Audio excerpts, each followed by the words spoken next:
大家有冇留意呢？喺6月26號網絡平台裏邊咧，路透社就講 Apple Store 馬里蘭州嘅員工咧，佢哋就投票決定成立咧員工嘅工會。我聽到成立員工工會嘅時候都要喺新聞報導喎。其實係咪真係好大件事或者係好難嘅呢？當中呢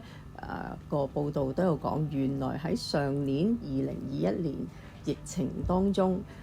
美國嘅 Amazon 亞馬遜，因為佢 worldwide 噶嘛，佢其中一個地方叫史丹頓多 JFK 8嘅倉庫嘅員工呢，佢哋呢就原來喺2021年嘅4月呢，係第一個地區成功投票決定有員工嘅工會，其他地區嘅員工咧都有跟住去做投票嘅。不過咧喺Amazon 嘅其他地區咧個員工去投票咧都係60幾個%係反對嘅。係啦，佢哋認為咧，公司咧係有足夠嘅能力咧，係去俾到最好嘅福利。呢兩單新聞咧，就令我諗到不如同大家分享下，其實喺我哋保險界裏邊，大家又知唔知究竟我哋保險業有冇員工工會嘅咧？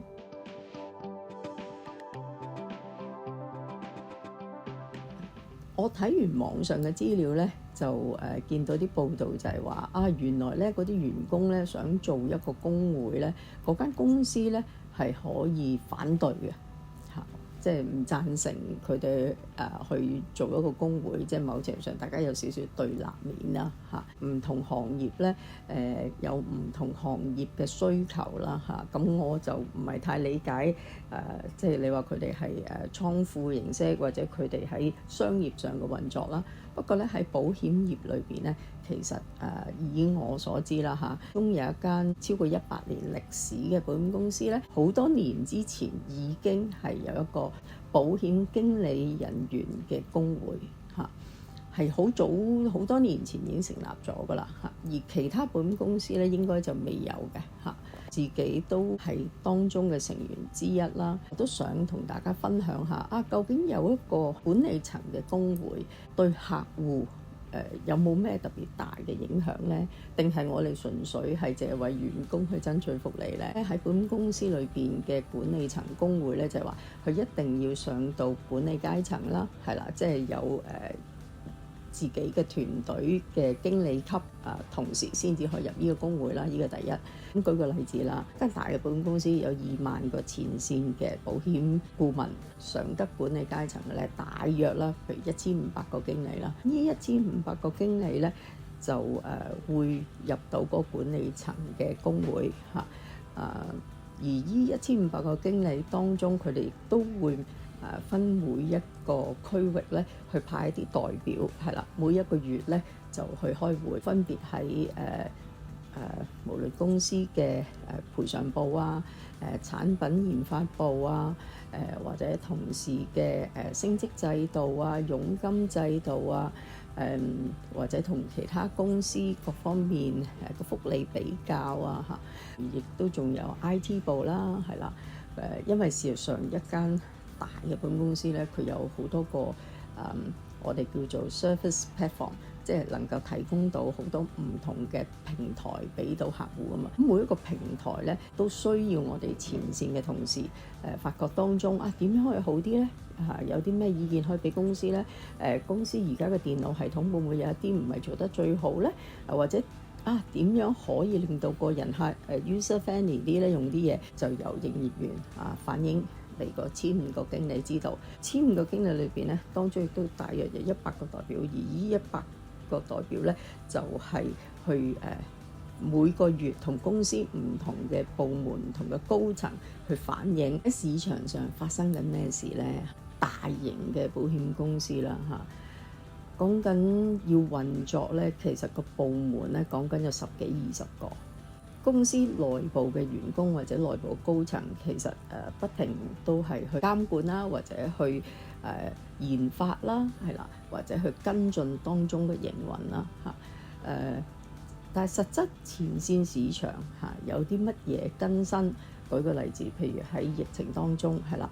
政府咧就突然間有好多嗰啲隔離措施喎，因為醫院咧就滿晒咯喎。咁如果啲人客佢都去咗嗰啲方艙嗰啲隔離中心，咁究竟醫療保險有冇得賠？好多都係一啲突發嘢嚟嘅。前線嘅同事係啦，可能佢哋遇到有呢啲問題或者諗到啲問題，就會即刻同佢嘅經理啦去反映啦。咁個經理佢又係嗰個經理工會啦，咁於是就 feedback 俾公司賠償補貼。喂其實而家政府都有成10個隔離嘅地方喎，有咁多嘅病人，醫院又入唔到，以往轉賠償一定要入醫院先賠到嘅喎，嗰個轉入式啊，會唔會我哋可以放寬？保險公司知道前線甚至乎市場係啦，客人有咁嘅需要，精算部就會去計算啦，係啦，都覺得OK 喎，係啦，可以處理喎。於是營運部又會出通知由幾月幾號開始咧，我哋就算係呢啲隔離嘅中心都會照賠償個轉入式嚇保險公司一個政策咧，表面提出嚟好似好簡單，一張 memo 宣佈啫。但係其實背後咧，當然有好多成本嘅計算啦，係嘛？亦都有好多考量咧，法律嘅考量啦，唔係我哋想象中咁簡單嚇。不過市場不停變，有好多我哋前線嘅同事喺前線遇到嘅問題，會用呢個工會嘅途徑咧，希望公司內部嘅行政人員佢哋明白，喂，我哋前線係遇到啲咁嘅問題喎，會唔會公司都可以去快一步諗得到點樣去幫到我哋嘅人客咧？公司嘅高層佢淨係專注喺佢自己工作嘅啫嘛，係嘛？有陣時佢未必有咁多時間去攞到全世界最 update 嘅消息，但係我哋前線嘅工作人員咧，其實就係 on the market。係啦，我哋每日都見緊客㗎嘛，係嘛？客戶同我哋反映，咁個經理工會咧，喺我哋保險行業裏邊啊，我覺得對於客戶，對於我哋嘅同事咧，公司都係三贏嘅嚇。雖然我睇到Apple Store 啊或者亞馬遜啊，佢哋嗰啲報道咧，似乎就好似覺得公司同員工係對立，因為我哋嘅行業咧，我哋屬於自僱人士啦，我哋又唔係屬於打工啦嚇，我哋屬於自僱人士，但我哋係同公司簽合約合作伙伴嚟噶嘛，我哋要做到生意都需要公司嘅 backup，但係當中嗰個溝通或者當中點樣可以改善服務，點樣可以令到啲客人更加滿意咧，其實就係我哋同客戶溝通，跟住將客戶需要又反映翻俾公司內部嘅行政人員知道。我覺得喺產品研發嗰度咧，都係做得好好嘅嚇。例如呢2年做得比較快捷嘅咧，就係有好多人係移民啦，係嘛？或者安排仔女去外國讀書。咁保險公司喺上年嘅情況就精算師計過條數之後，就出咗一啲叫多元貨幣嘅產品啦。人客開一個5年嘅儲錢戶口，跟住幾年之後，客人咧隨時都可以轉唔同嘅貨幣啦。例如可能佢預啲仔女去英國讀書，或者佢自己去英國移民嚇，我哋都有啲人客係會咁做嘛。咁佢哋可以開英鎊啦，有加拿大啦、澳洲啦、人民幣都有啦。嚟緊咧喺8月開始咧，亦都會再增加有新加坡幣啦，再加歐羅啦。原先本身張保單都係可以有美元同港紙噶嘛，都因為疫情先至係有咁多朋友去諗一啲新嘅發展啦，可能會移民，因為外地嘅貨幣貶值啦，咁佢哋覺得去外國讀書係都相對平咗啦。其實有好多 future planning 對於人客喺保單裏邊個儲蓄戶口能夠轉唔同嘅貨幣去作一個貨幣嘅分散風險咧，我覺得對任何一個投資者其實都係減低咗佢哋嘅風險。近呢1年啦有某一啲嘅高端醫療嘅保單啦地域嗰度啦，如果個人客佢真係可能移民澳洲或者去澳洲讀書，以往咧佢喺高端醫療裏邊。如果佢喺嗰度當地住超過365日咧，高端醫療咧就只會賠60%，因為有好多醫療保險佢移民去，其實佢嗰個健康情況無論當地嘅醫療啊、當地嘅去食嘅嘢、水土啊，其實個風險已經唔同咗，死亡率都唔同咗。保險公司喺賠償嗰度會有調節嚇。不過咧，亦都因為咧咁多人客移民啊，好多樣嘢咧保險公司咧亦都係今年嘅年頭咧就將某一啲國家，譬如澳洲係啦，就算你住超過365日都好咧，都照100% 賠償嚇。至於有啲人客係諗住去澳洲讀書或者澳洲移民嗰啲，係一個非常好嘅安排嚟嘅嚇，都可以用到高端醫療全數賠償嚇。我自己睇到就係公司好重視我哋經理工會嘅反應啦嚇，我哋知道前線啲人客個市場有咁嘅需要，客人講到其實你哋可唔可以咁㗎？會唔會咁樣可以會更加好？咁我哋又會經理工會去反映翻俾產品設計部賠償部嚇，特別係幾年疫情啦，其實每間保險公司咧都用咗幾千萬去 upgrade 佢哋嗰啲電腦系統啦，但係大家都知啦，嗰啲 app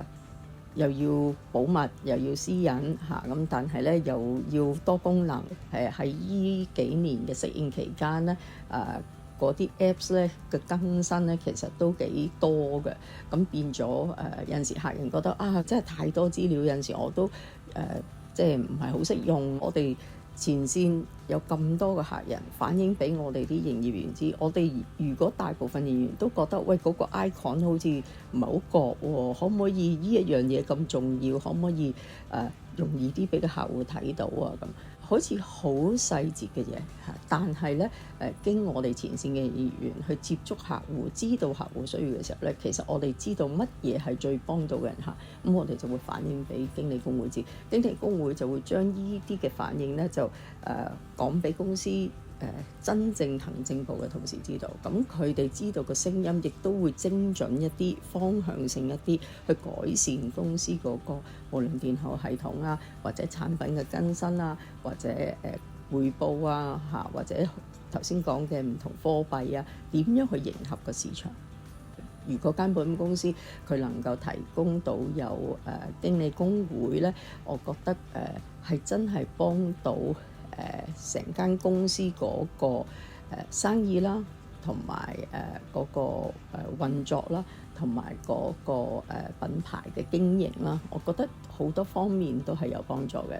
保險公司內部你話佢哋精算部想出一個產品咁跟住佢都會叫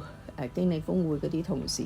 去睇一睇，喂呢隻產品我哋睇過，覺得喂得唔得有冇得 sell 同埋呢隻產品啱唔啱市場？喺嗰個產品出街之前咧，其實已經做咗好多個會議去 screen 過，究竟